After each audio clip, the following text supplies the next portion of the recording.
ഹൈന്ദവ സംസ്കാരത്തെ, ഹൈന്ദവ മതത്തിനെ നോക്കി അതിനകത്ത് നല്ലൊരു ശതമാനം ആളുകളും ഈ ലിബറലായിട്ട് നിൽക്കുന്നത് എന്തുകൊണ്ടാണ്? അതിന് കൃത്യമായ ഒരു സ്ട്രക്ചർ ഇല്ലാത്തത് കൊണ്ടാണ്. ആരെങ്കിലും പറയോ പടച്ചോനെ ഇന്ന് ചുങ്കത്തറയിൽ ഒരു ഗാനമേള ഉണ്ടായിരുന്നു, ആ ഗാനമേള കേട്ടപ്പോ എനിക്ക് മനസ്സിലായി എന്നെ ഒരിക്കലും വ്യഭിചരിക്കരുത്. അങ്ങനെ ഒരു മെസ്സേജ് അതിൽ നിന്ന് കിട്ടുവോ? പങ്കജുദാസിന്റെ ഗസൽ കേട്ടിട്ട് ആരെങ്കിലും പറയോ ഇനി ഞാൻ അമ്മനെ തല്ലൂല? പറഞ്ഞു വെക്കുന്നത് ഇസ്ലാം അല്ല, സുരേഷാനോട് ചോദിക്കുകയാണ്, ഇസ്ലാം കലകൾക്കും ആരോഗ്യ സംരക്ഷണ കായിക പദ്ധതികൾക്കും എതിരാണ് എന്നൊരു വാദം നിങ്ങൾക്കുണ്ടോ? അങ്ങനെ വല്ലതും ഉണ്ടോ? അതുകൊണ്ട് ഇസ്ലാം സംഗീതവും ഡാൻസും ഒക്കെ വിലക്കി, ഒരു ഉപകാരമില്ലാത്ത സാധനം.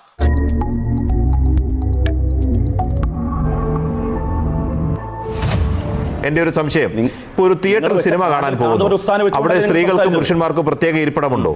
NCCയിൽ കുട്ടികൾ ഒന്നിച്ച് മാസ് ഡ്രില്ല് നടത്തുന്നു, അവിടെ ആണും പെണ്ണും ഒന്നിച്ച് നിന്ന് പ്രാക്ടീസ് ചെയ്ത പ്രശ്നമുണ്ടോ?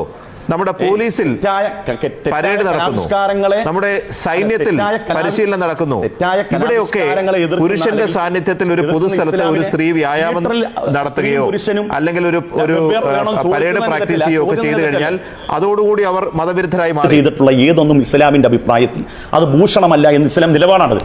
അത് ഇസ്ലാമിന്റെ നിലപാടാണ്. ആ നിലപാട് തെറ്റാണോ ശരിയാണോ എന്നൊക്കെ നിങ്ങൾക്ക് വിലയിരുത്താൻ നിങ്ങൾക്ക് അഭിപ്രായമുണ്ട്. അത് അനുവർത്തിക്കാനുള്ള അഭിപ്രായം ഞങ്ങൾക്കുണ്ട്. അല്ല, അപ്പൊ എന്റെ സംശയം, താങ്കൾ പറഞ്ഞത് ഞാൻ കേട്ടു. എന്റെ സംശയം, ഒരു ഓഫീസിൽ ഒന്നിച്ച് ജോലി ചെയ്യുന്നു, ഒരു തിയേറ്ററിൽ ഒന്നിച്ചിരുന്ന് സിനിമ കാണുന്നു, എങ്ങനെയാണ് തിയേറ്റർ? അവരൊക്കെ ഇസ്ലാം അല്ല, അവർക്ക് മതത്തിന് പുറത്താണ്. തെറ്റായ അല്ല, മുസ്ലിം അല്ലെന്നല്ല, അത് കൊണ്ടുപോകുന്ന തെറ്റായ. സ്ത്രീകളെ കുറിച്ച് ഇസ്ലാമിന്റെ നിലപാടെന്താ? ഖൈറു മതാഇ ദുനിയ അൽ മർഅതു സാലിഹ, ഏറ്റവും ഉത്തമരും ഉദാത്തവരും ഈ ഭൂമിയിൽ പുരുഷനേക്കാളേറെ സ്ത്രീയാണ് എന്ന് അവർക്ക് അത്രയും വലിയ മഹത്വം പറഞ്ഞു വെക്കുന്നതാണ് പരിശുദ്ധ ഇസ്ലാം. അതാണ് എനിക്ക് പറയാനുള്ളത്. ഒരാളെ ഇവിടെ ആരും സ്ത്രീകളെയൊന്നും പൂവിട്ട് പൂജിക്കാനോ അല്ലെങ്കിൽ സ്വർണം കൊണ്ട് തുലാഭാരം ചെയ്യാനോ ഒന്നും പറയുന്നില്ല. അവരെ വഴിക്ക് വിടുക എന്നതേ ഉള്ളൂ. അവിടെ കയറി റെസ്ട്രിക്ഷൻസ് വെച്ചിട്ട് ഇവിടെ നിനക്ക് ചില റെസ്ട്രിക്ഷൻസ് ഉണ്ട് എങ്കിൽ മറ്റു ചില സ്ഥലങ്ങളിൽ ഞാൻ നിനക്ക് കുറച്ച് കൂടുതൽ തരുന്നു. ഒരു സ്ത്രീക്ക് സ്വാതന്ത്ര്യം കൊടുക്കാൻ നമ്മൾ ആരുമല്ല എന്ന് ഞാൻ വിശ്വസിക്കുന്നു. ഇവിടെ സ്ത്രീക്ക് സ്വാതന്ത്ര്യം കൊടുക്കുകയാണ്, നമ്മൾ അങ്ങനെ കാണുകയാണ്, നമ്മൾ അത്രയും ഭയങ്കര സംഭവമായിട്ടാണ് കാണുന്നത്. ഇതിൻ്റെയൊക്കെ ആവശ്യം എന്താ? അങ്ങനെ കാണുന്നു എന്ന് പറയുന്നിടത്ത് തന്നെ ദൈവത്തിന്റെ ശക്തി നശിച്ചിരിക്കുകയാണ്. ഇങ്ങനെ കാണണം നിങ്ങളെല്ലാവരും എന്ന് എഴുതി ഒരു നിയമം പോലെ മനുഷ്യനെ പറഞ്ഞ് മനസ്സിലാക്കി കൊടുക്കേണ്ട ഗതികേടൊന്നും ദൈവത്തിനുണ്ടെന്ന് എനിക്ക് തോന്നുന്നില്ല. നമ്മൾ അങ്ങനെ കണ്ടാൽ മതി. ഈ ഉയരത്തിലോട്ടൊന്നും കൊണ്ടുപോകണമെന്നൊന്നും എനിക്ക് അഭിപ്രായമല്ല. ഈക്വലായിട്ട് കണ്ടാൽ മതി. അപ്പോൾ ചിലർ ചോദിക്കും അങ്ങനെയാണെങ്കിൽ ആണും പെണ്ണും ബോക്സിംഗ് നടത്തട്ടെ. ആ ഈക്വാലിറ്റി അല്ല പറഞ്ഞത്. ഈക്വാലിറ്റി എന്ന് പറഞ്ഞാൽ സ്ത്രീകളും പൊതുവെ തെറ്റിദ്ധരിക്കും ഒരേ ലെവലിൽ. അങ്ങനെ അതല്ല. സ്ത്രീകൾക്ക് പട്ടാളത്തിൽ പുരുഷന്മാർ പട്ടാളത്തിൽ ചേരുന്ന പോലെ സ്ത്രീകൾക്ക് പട്ടാളത്തിൽ ചേരാനുള്ള ഒരു പ്രെമിസസ് ഉണ്ടാവണം. അവർക്കും ആ ജോലി ചെയ്യാനുള്ള ഒരു അനുമതി ഉണ്ടാവണം. അതുപോലെ തന്നെ വാർ ഫ്രണ്ടിൽ അവരെത്തുമ്പോൾ അവിടെയും അവർക്ക് ഏത് തലം വരെ പോകാൻ പറ്റുമോ അതുവരെ അവരെ എത്താനുള്ള സൗകര്യങ്ങൾ ഉണ്ടായിരിക്കണം. പുരുഷന്മാർ എത്തുന്നിടത്തോളം പുരുഷന്മാരും പോട്ടെ. ഇതാണ് ഈ ഒരു ഇക്വാലിറ്റി കൊണ്ട് ഉദ്ദേശിക്കുന്നത്. അല്ലാതെ സ്ത്രീയും പുരുഷനും തമ്മിൽ ബോക്സിംഗ് വരട്ടെ അങ്ങനെയല്ല കേട്ടോ.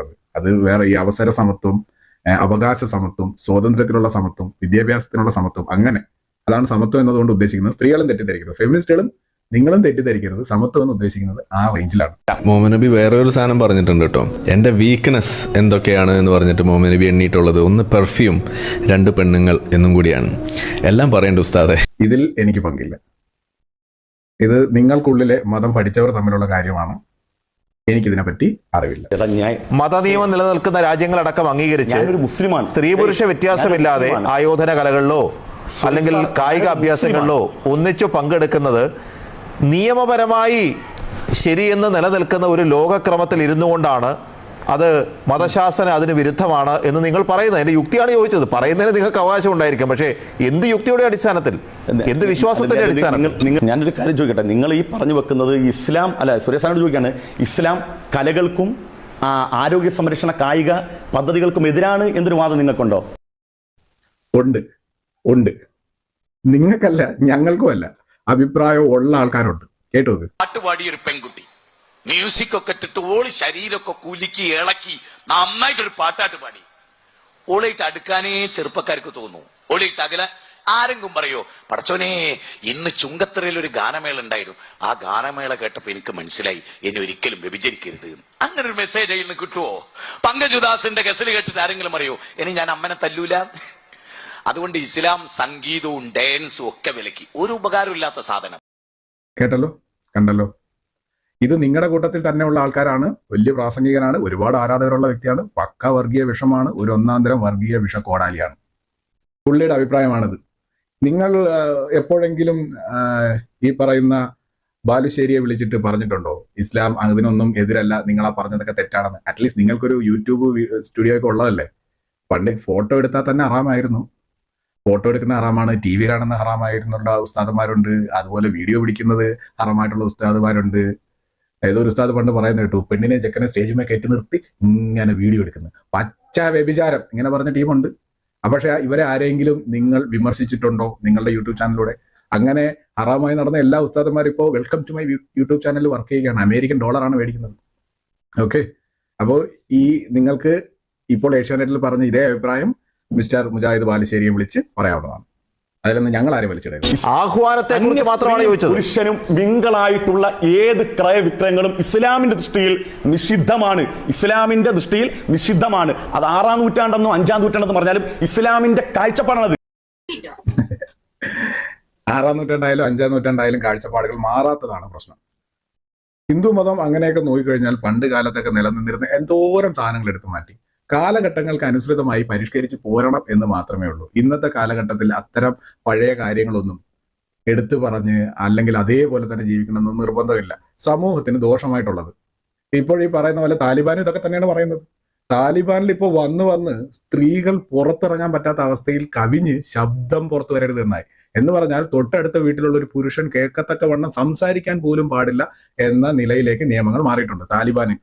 ഇത് ഒരു ഇസ്ലാമിക ഭൂരിപക്ഷമായി ഈ രാജ്യം മാറിക്കഴിഞ്ഞാൽ എല്ലാ മതത്തിൽപ്പെട്ടവരുടെ മേലും നിങ്ങളത് ഏൽപ്പിക്കും എന്ന് 100% അടിവരയിട്ട് പറയാൻ കഴിയും. കാരണം ഇസ്ലാമിക ഭൂരിപക്ഷമായിട്ടുള്ള ഇത്തരം താലിബാൻ ഭരണങ്ങൾ വന്നു കയറിയിട്ടുള്ള ഭാഗങ്ങളിലെല്ലാം തന്നെ അവിടെയുള്ള ന്യൂനപക്ഷങ്ങൾ അനുഭവിച്ചിട്ടുള്ളതാണ് ഈ പറയുന്നത്. ഇപ്പൊ വേറൊരു കാര്യം, സ്ത്രീകൾ വിദ്യാഭ്യാസത്തിന് പോണ്ട. ചുമ്മാ ഒരു തമാശ ചോദിക്കട്ടെ, സ്ത്രീകൾക്ക് വിദ്യാഭ്യാസം വിലക്കിക്കൊണ്ട് താലിബാൻ ഉത്തരവിറക്കി. നാളെ ഇവരുടെ കൂട്ടത്തിൽ ഒരു സ്ത്രീ ഗർഭിണിയായി എന്ന് വിചാരിക്കുക, ഈ സ്ത്രീയെ കൊണ്ട് ഏത് ഡോക്ടറെ കാണാൻ പോകും? പുരുഷ ഡോക്ടറെ. അപ്പോഴും നിങ്ങൾ പറയും സ്ത്രീകളെ നമ്മുടെ സ്ത്രീ ഡോക്ടർമാരെ തന്നെ കാണിക്കണം. എന്നിട്ട് വേറൊരു ആംഗിളിൽ പറയും സ്ത്രീകൾ പുറത്തിറങ്ങാൻ പാടില്ല, മിങ്കിൾ ചെയ്യാൻ പാടില്ല, വിദ്യാഭ്യാസം ചെയ്യാൻ പാടില്ല. അടിസ്ഥാനപരമായിട്ട് തലച്ചോറിന്റെ കുറവുണ്ട് എന്ന് ഞങ്ങൾക്ക് അറിയാവുന്ന കാര്യം. സിനിമ എന്ന കലാവിഷ്കാരത്തെ ഇസ്ലാം തിരസ്കരിക്കുന്നത് വേറൊന്നും കൊണ്ടല്ല, വിഷനിലൂടെ മനുഷ്യൻ കാണുന്ന പലതും മനുഷ്യന്റെ ഹൃദയത്തിൽ നെഗറ്റീവ് ഇമ്പാക്ട് ഉണ്ടാക്കും എന്നുള്ളതാണ്. ഇസ്ലാം കലകൾക്കും ആരോഗ്യ സംരക്ഷണത്തിനും സാഹിത്യത്തിനും എതിരല്ല, മനുഷ്യർക്ക് അനുഗുണമാകണം. മനുഷ്യന് അനുഗുണമാകണം എന്നൊക്കെ പറയുമ്പോൾ പൊതുവെ ഈ എക്സ് മുസ്ലിംസിന്റെ വീഡിയോ, ആരിഫ് ഹുസൈന്റെ വീഡിയോ, ലിയാഖത്ത് അലിയുടെ വീഡിയോ, സി രവിചന്ദ്രന്റെ വീഡിയോ, എല്ലാവരുടെയും വിമർശനങ്ങൾ കേൾക്കുകയും അതൊക്കെ കാണുകയൊക്കെ ചെയ്യുന്ന ആൾക്കാരാണ് ഞങ്ങൾ. അതിലൊക്കെ ഈ ആരിഫ് ഹുസൈൻ്റെ ഒക്കെ പല വീഡിയോയിലും വിളിക്കുന്ന അവർക്ക് പലർക്കും പല കാര്യങ്ങളും അറിയില്ല എന്നതാണ് വാസ്തവം. അല്ലാതെ അവര് ഈ ആരിഫിനോടൊക്കെ സംസാരിച്ച് ജയിക്കാൻ പറ്റാഞ്ഞിട്ടൊന്നുമല്ല. അവർ സംസാരിച്ച് ജയിക്കണമെങ്കിൽ അവർ പറയുന്ന ലോജിക്ക് വേണം. ജയിക്കാൻ കഴിയില്ല എന്ന് തോന്നുന്നിടത്ത് ഇവർ അടുത്തടുത്ത സബ്ജക്റ്റിലേക്ക് സ്കിപ്പ് ചെയ്ത് പോവുക, അങ്ങനെയൊക്കെ. ഇപ്പം തന്നെ നിങ്ങൾ ഈ കലകൾക്കൊന്നും എതിരല്ല എന്ന് പറയുമ്പോഴും അടിമത്തത്തെ പ്രോത്സാഹിപ്പിച്ചിരുന്ന റിലീജിയൻ ആണ് ഇസ്ലാം മതം എന്നത് ഓൾറെഡി നിലവിലുള്ള കാര്യമാണ്. അതുപോലെ അത് ഹിന്ദു മതത്തിലും ഒരുപാട് എന്താ പറയാ അനാചാരങ്ങൾ, ദുരാചാരങ്ങൾ ഒക്കെ നിലനിന്നിരുന്നു. അതെല്ലാം ഒഴിവാക്കി. അത് ഹിന്ദുക്കളിൽ തന്നെ ഇടപെട്ട ആൾക്കാർ ഒഴിവാക്കിക്കൊണ്ടേയിരിക്കുന്നു. ഒഴിവാകാനുള്ളത് ഒഴിവാക്കും, അത് ബാക്കിയുള്ളത് നിലനിർത്തും. ഇങ്ങനെയൊക്കെയാണ് ഇത് പോകുന്നത്. നമ്മൾ ആ കടിച്ചു തൂങ്ങി നൂറ്റാണ്ടുകൾക്ക് മുമ്പ് ബസ് കിട്ടാതെ നിൽക്കുന്ന അവസ്ഥയൊന്നും ഇവിടെ ഉണ്ടെന്ന് എനിക്ക് തോന്നുന്നില്ല. ഇങ്ങനെ എന്തെങ്കിലും ഒരു കലാരൂപം കണ്ടാൽ, ഒരു നിഴൽവട്ടം കണ്ടാൽ, ഒരു ശബ്ദം കേട്ടാൽ അപ്പൊ തന്നെ അവന്റെ സ്വത്വവും അവന്റെ നിയന്ത്രണവും ഒക്കെ പോകുന്ന അത്ര ദുർബലനാണോ മനുഷ്യൻ? ആളുകൾ തിരസ്കരിക്കുന്നു എന്ന് സുരേഷ് സാർ ഹൈന്ദവ സംസ്കാരത്തെ, ഹൈന്ദവ മതത്തിനെ നോക്കി അതിനകത്ത് നല്ലൊരു ശതമാനം ആളുകളും ഈ ലിബറൽ ആയിട്ട് നിൽക്കുന്നത് എന്തുകൊണ്ടാണ്? അതിന് കൃത്യമായി ഒരു സ്ട്രക്ചർ ഇല്ലാത്തത് കൊണ്ടാണ്. ഈ ഒരു പോയിന്റാണ് ഞാൻ ശരിക്കും പറഞ്ഞാൽ ഈ വീഡിയോ എടുക്കാനുള്ള കാരണം. അപ്പോൾ ഇത് കേട്ടോണ്ടിരുന്ന പലർക്കും വിഷമം തോന്നി കാണും. കൃത്യമായൊരു സ്ട്രക്ചർ ഇല്ല, മറ്റതിനൊക്കെ കൃത്യമായ സ്ട്രക്ചർ ഉണ്ട് എന്നൊക്കെ. പക്ഷേ ഈ കൃത്യമായ സ്ട്രക്ചറുകൾ ഉള്ളതിന്റെ ഉള്ളിലുള്ള സ്ട്രക്ചറിന്റെ കാര്യങ്ങളൊക്കെ പറ്റി പഠിച്ചവരൊക്കെ നമുക്ക് ചുറ്റുമുണ്ട്. അവർക്കൊക്കെ ഒരുപാട് യൂട്യൂബ് ചാനലുകളുണ്ട്. അതൊക്കെ കണ്ടു കഴിച്ചാൽ തന്നെ ഈ സ്ട്രക്ചറിനെ പറ്റി ഏകദേശം ധാരണയാവും. ഹിന്ദു മതം എന്നത് ഒരാൾ കൺസ്ട്രക്ട് ചെയ്തതോ അല്ലെങ്കിൽ രൂപീകരിച്ചതോ അല്ലെങ്കിൽ ഇന്ന നിയമങ്ങൾ മൂലം ഇന്ന കാര്യങ്ങൾ പാലിച്ച് കഴിയുന്നവനെ ഹിന്ദു ആവുള്ളൂ എന്നൊന്നും എങ്ങും എഴുതി വെച്ചിട്ടില്ല. നമ്മളാരും തന്നെ മതങ്ങൾ പഠിച്ചിട്ടുമില്ല. എനിക്ക് തോന്നുന്നത് ഒരു 10,000 വർഷം മുമ്പ് ഈ രാജ്യത്ത് ജീവിച്ചിരുന്ന ആൾക്കാർ, അവരുടെ പല ഭാഗങ്ങളിലുള്ള ആൾക്കാർ അവർ ചെയ്യുന്ന തൊഴിലിന്റെ അടിസ്ഥാനത്തിൽ പോലും പല ആചാരങ്ങളും വിശ്വാസങ്ങളും വെച്ച് പുലർത്തിയിരുന്നു. ആ പാവങ്ങൾ ഈ വെച്ച് പുലർത്തിയിരുന്നതെല്ലാം ഈ പലതാണ്. ഞാൻ നേരത്തെ പറഞ്ഞ പോലെ ജില്ലയ്ക്ക് ജില്ല മാറുമ്പോഴേക്കും വിശ്വാസങ്ങളും ദൈവങ്ങളും ആചാരങ്ങളും ജീവിത ശൈലികളും ഒക്കെ മാറിക്കൊണ്ടേയിരിക്കുന്നു. ഇങ്ങനെ മാറി 100 കണക്കിന് അല്ലെങ്കിൽ 1000 കണക്കിന് ആചാര അനുഷ്ഠാനങ്ങളും വിശ്വവൈവിധ്യവുമായിട്ടാണ് ഈ ഒരു കൂട്ടം ജീവിക്കുന്നത്. പക്ഷേ ഇവിടെ എന്റേതാണ് വലുത്, നിന്റേത് മോശമാണെന്നും, നീ എന്ത് രീതിയിലാണ് ഈ ആചാരം കൊണ്ടു നടക്കുന്നത് അത് തെറ്റാണെന്നും, എന്റേത് മാത്രമാണ് ശരിയെന്നും, അതുപോലെ ഇപ്പുറത്ത് പോയിട്ട് വിഷ്ണുവിനെ ആരാധിക്കുന്നവൻ ശിവൻ ആരാധിക്കുന്നവന്റെ അടുത്ത് നിന്റെ ആചാരം തെറ്റാണ്, മര്യാദയ്ക്ക് എന്റെ വന്നില്ലെങ്കിൽ തലവെട്ടി കൊല്ലുമെന്ന് ഇത്തരം കലാപരിപാടികളൊന്നും തന്നെ ഇതിലില്ല. എല്ലാ ആചാരങ്ങളും എല്ലാ വിശ്വാസങ്ങളും ശരിക്കും പറഞ്ഞാൽ നമ്മുടെ ഭാരതത്തിന്റെ നാനാത്വത്തിൽ ഏകത്വം എന്ന വാക്കിന്റെ അടിസ്ഥാന ഘടകം ഹിന്ദു റിലീജിയൻ മാത്രമാണ്. ഇത്രയധികം ദൈവങ്ങളും ഇത്രയധികം വിശ്വാസങ്ങളും ഇത്രയധികം ആചാരങ്ങളും ഇത്രയും വിഭിന്നമായിട്ടുള്ള ജീവിത രീതികളും വൈവിധ്യങ്ങളും ഉള്ള മറ്റൊന്നും ഈ ഭൂമിയിലില്ല. ഇതെല്ലാം പക്ഷേ യുണൈറ്റഡ് ആയിട്ട് നിൽക്കുന്നു. പക്ഷെ ഇവർക്ക് എല്ലാവരും യുണൈറ്റഡ് ആയിട്ട് എല്ലാവരും ഒരു ലാൻഡിന്റെ അല്ലെങ്കിൽ ഒരു ധർമ്മത്തിന്റെ കീഴിലാണ് എന്ന് വിശ്വസിച്ച് ഇവർ മുന്നോട്ട് പോകുന്നു. ഇവരുടെ ഒരു ലൈഫ് സ്റ്റൈൽ എന്ന് പറയുന്നത് ജനിച്ചു, വലുതാവുന്നു, പഠിക്കുന്നു, ജോലി മേടിക്കുന്നു, കല്യാണം കഴിക്കുന്നു, കുട്ടികളുണ്ടാവുന്നു, അവരെ പഠിപ്പിക്കുന്നു. ഇങ്ങനെ ഒരു നോർമൽ ലൈഫിൽ ജീവിച്ചുകൊണ്ടിരുന്നവർക്കിടയിൽ നിങ്ങൾ പറഞ്ഞ പോലെ ഈ സ്ട്രക്ചർ ഉള്ള കുറച്ച് ടീമുകൾ വന്നിട്ട് ഞങ്ങളതാണ് വലുതെന്നും നിങ്ങൾ ചെയ്യുന്നതെല്ലാം തെറ്റാണെന്നും ഞങ്ങളിലേക്ക് വരണമെന്നും നിങ്ങളത് തെറ്റാണ്, ഇത് ശരിയല്ല, അത് ശരിയല്ല എന്നൊക്കെ പറഞ്ഞു തുടങ്ങിയപ്പോഴാണ് ശരിക്കും പറഞ്ഞാൽ ഈ ഹിന്ദുക്കള് ഹിന്ദു മതം എന്താണെന്ന് ചോദിച്ചു തുടങ്ങി. അതെന്താ, നമ്മൾ ഇവരെ പോലെ അല്ലല്ലോ, നമ്മളെന്താ ഇങ്ങനെ, നമുക്കെന്താ ഉള്ളത്, അപ്പൊ നമ്മുടെ സംസ്കാരം എന്താണ്, നമ്മുടെ പൈതൃകം എന്താണ്?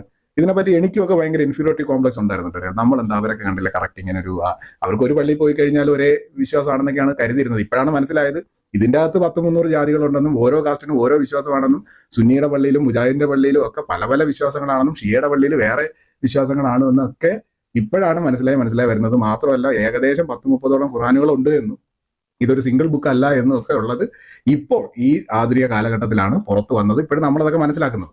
അപ്പൊ അതിനു മുമ്പ് അങ്ങനെ ചിന്തിച്ചിരുന്നു. പിന്നെ കുറച്ചുകൂടെ വലുതായപ്പോഴാണ് മനസ്സിലായത് ഈ സ്ട്രക്ചർ ഉള്ള സാധനങ്ങളെല്ലാം കൂടെയൊക്കെ ഭൂമിയിൽ ഉണ്ടായിട്ട് ഒരു കഴിഞ്ഞ ആഴ്ച ഉണ്ടായ പോലെയാണ്. കൂടിപ്പോയ 1500-1600 വർഷത്തിനുള്ളിലാണ് ഈ സ്ട്രക്ചർ ഉള്ള സാധനങ്ങളുള്ളത്. അപ്പൊ അതിനു മുമ്പ് ഒരു കൂട്ടം ജനങ്ങൾ ഈ ഭൂമിയിൽ ജീവിച്ചിരുന്നു എന്നതിൽ സത്യമല്ലേ? എന്തായാലും 10,000-10,000 വർഷം 12,000 വർഷത്തോളം മനുഷ്യൻ സോഷ്യലായിട്ട് ജീവിക്കാൻ തുടങ്ങിയതിന്റെ വ്യക്തമായ തെളിവുകൾ 12,000 വർഷമുള്ള, അതിനും ലക്ഷക്കണക്കിന് വർഷങ്ങൾക്ക് മുമ്പ് മനുഷ്യൻ വനത്തിൽ കൂട്ടമായി ജീവിച്ചിരുന്നതിന്റെ തെളിവുകളുണ്ട്. അങ്ങനെ പല പല തെളിവുകളും ഈ ഭൂമിയിൽ അവൈലബിൾ ആണ്. അങ്ങനെ ജീവിച്ചു വന്ന ആൾക്കാർ മതമില്ലാതെ വിശ്വാസങ്ങളും ആചാരങ്ങളും മാത്രമേ ഉണ്ടായിരുന്നുള്ളൂ.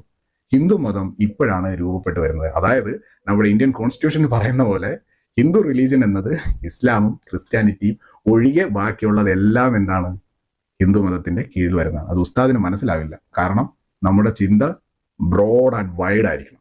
വളരെ വലിയ ചിന്താശേഷി ഉണ്ടെങ്കിൽ മാത്രമേ നമുക്കിത് ഉൾക്കൊള്ളാനാവുള്ളൂ. ഇത്രയും വൈദഗ്ധ്യത്തെ ഉൾക്കൊള്ളാൻ കഴിയുള്ളൂ.